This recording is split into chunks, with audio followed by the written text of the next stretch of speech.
few days ago, I was putting some guitar on a track my band had been working on, and it got me thinking.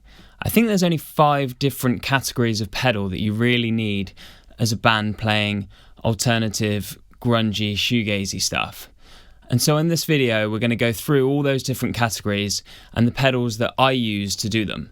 It's not necessarily the pedals that are the best at that in the world, it's just the ones I have. So, let's get into it.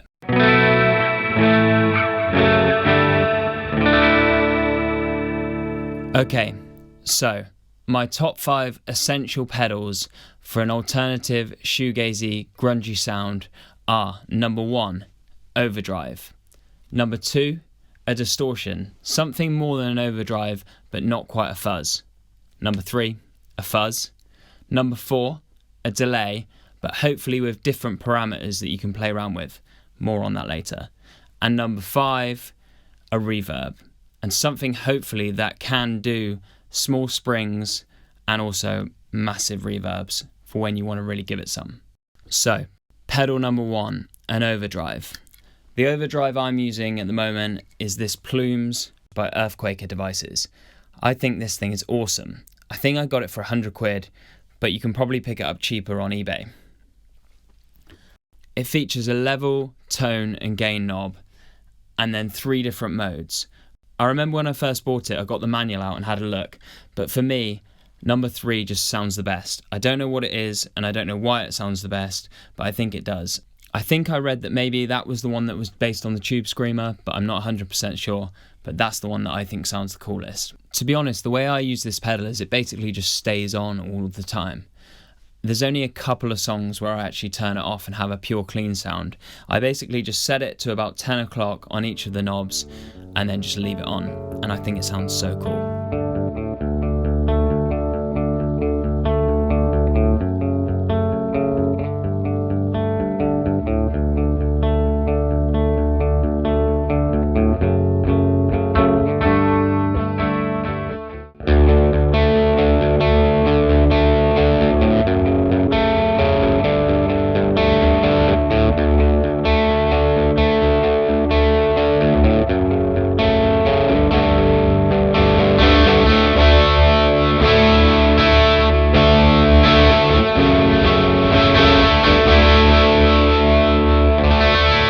Okay, so that is the Earthquaker Plumes. I think this thing is just a really good bass for an alternative rocky sound. It's kind of just gritty, and you can turn up the gain if you want, but I think it just sounds awesome. That brings us on to pedal number 2, which is Distortion. I like to call this kind of my midpoint. So this is the sort of thing I put on in pre-choruses, some choruses, some of the songs that we have, it goes on in the chorus where it's not quite as heavy. I didn't actually know which one to choose. I was kind of torn because there's been one pedal that has been probably my favourite pedal for years and years now, and that is the Rat. I love this thing. And I think this is like my 4th one because they kept breaking. I think maybe that's the reason that I didn't choose this as my go-to pedal for this kind of distortion sound. Just because I've found for me that they've just been a bit dodgy. I mean, this one, it's kind of missing the back. It's been taped up. Like I don't know if you can see, there's loads of tape on it.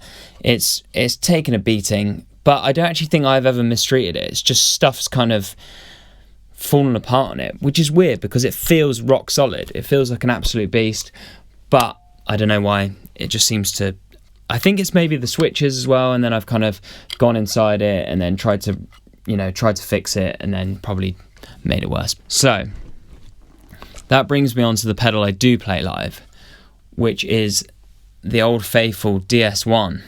I'm not sure whether these are in many pedal boards now, but I think this thing's awesome. I know that loads of people think it's too thin and it doesn't sound great, but for me it kind of just cuts through the mix. And Kurt Cobain used one, so if it's good enough for him, then surely it's good enough for me. Like I said, I know some people think it's a little bit thin, so what I do to combat that is I turn the tone down to about 10 o'clock. I mean, normally I have the volume up quite high because I don't know why, this pedal seems to be a little bit quiet. And then I'll have the distortion at about 2 o'clock, and I think that just gives me like a really nice punchy distortion sound that cuts through the mix. I think I'm just going to play the same riff, but with this on now as well, so you can hear how it sounds.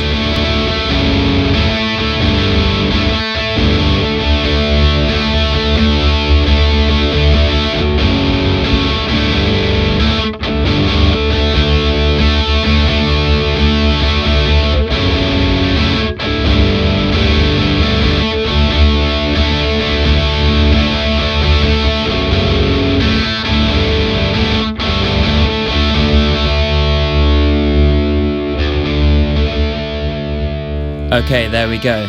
That is my distortion sound, the DS1.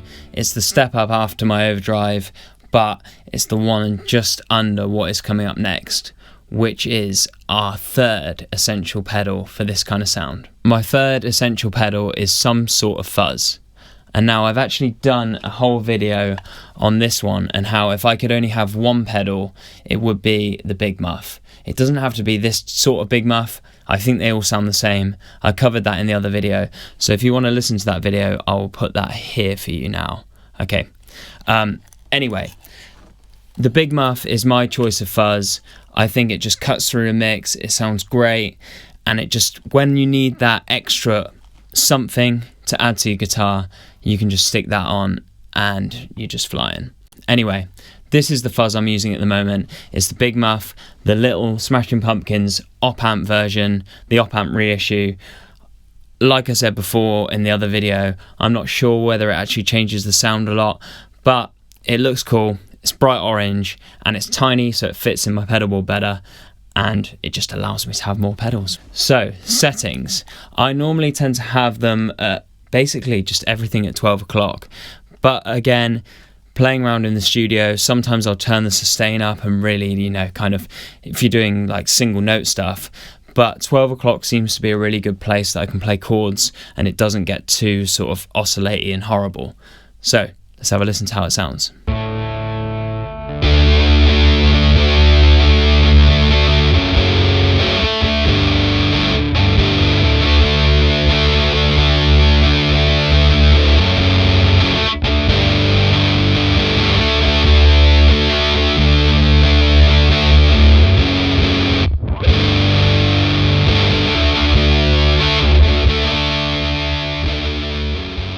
There we go.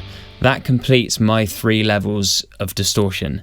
So we have the overdrive, the distortion as the mid-level, and then the fuzz as my top end. So let's leave overdrive, distortion, fuzz well behind and go to our 4th essential pedal for this alternative, grungy, shoegazy sound. And that is a delay pedal.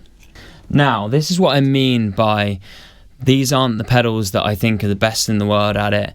These are just the ones that I have. And a lot of them were kind of bought years ago where, well, I still can't afford anything, but years ago where I couldn't afford stuff, so I would just find whatever I could on eBay and then just pick it up. But I still think this pedal is a really, really good delay pedal. It is the Boss DD7. I know there's probably loads more flashy delay pedals out there now that have settings that this doesn't have, but I really do think this thing's really versatile. The settings that I tend to use the most are either the long, normal sort of delay, I think it's the 800 millisecond one, and then I'll play with the time on that, because the other one seems to be a bit too long, the 3200 millisecond one. But my favourite is the modulation. The modulation kind of sounds like a bit of a chorus, but it doesn't have that really distinct chorus effect that says like, you know, I'm using a chorus. It kind of has some sort of modulation effect to it, especially if you turn this delay time towards the minimum. If you get it about there, it seems to sound really chorusy, but again, you still hear that delay, but it's not obvious that it's a delay and it's not obvious that it's a chorus. It's like somewhere in between, and I think it sounds great. But also, the reverse delay on this thing sounds amazing too. I remember when we first started listening to MBV, I kind of used this because I had this thing and I knew that Kevin Shields used like a reverse reverb, but we didn't have that and we just had a reverse delay. So I set this thing, and I remember that if you turn the effect level right up and then you turn the feedback up a little bit and turn the delay time further towards max, like kind of 2 o'clock-ish, it just sounds really cool dry. But then if you add a massive reverb to that, which I'll show you in a minute, then it kind of just, to me, it sounds like that sound of Kevin Shields, that kind of shoegazy sound. Maybe it's not identical, but maybe that's kind of allowed us to put our own twist on that rather than just using something that was a perfect copy of what they used. Let's try out a few of these different modes and you can hear how they all sound.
So there is number 4 on my essential list of pedals for this kind of sound.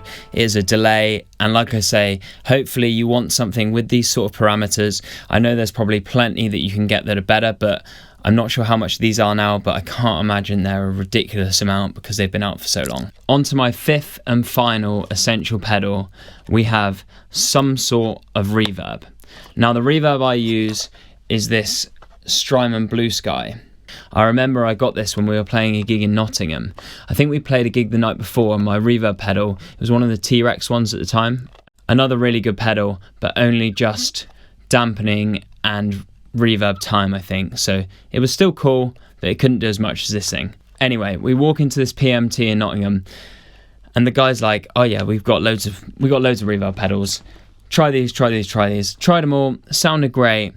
And then I was like, well, what about the Blue Sky that's in there? And I remember the guy was like, well, I think if you try this, you're going to buy it, but it's like 350 quid. I think they were doing a finance deal at the time, and I was living with my parents, and I was like, yeah, okay, let's do it. So I've had this ever since. And to be honest, it has been expensive, but I've definitely got my use out of it. It's got loads of different settings. My favourite one is probably, I have this mode here on the modulation setting, and then I'll have the type on room normally.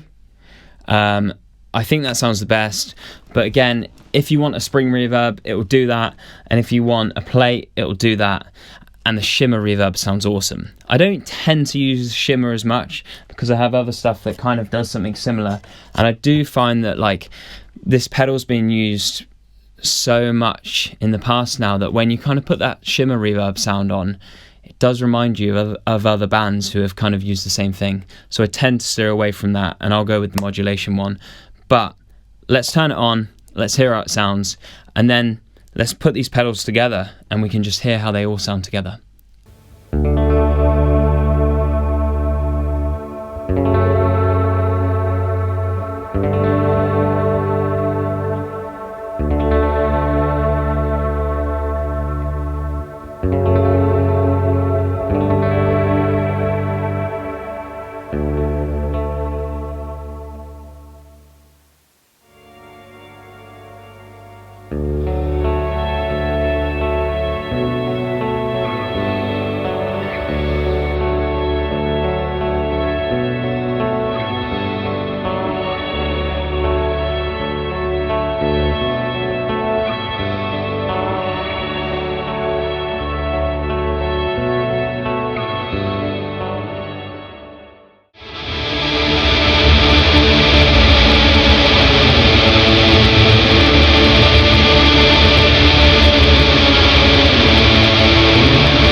Okay, so there we go.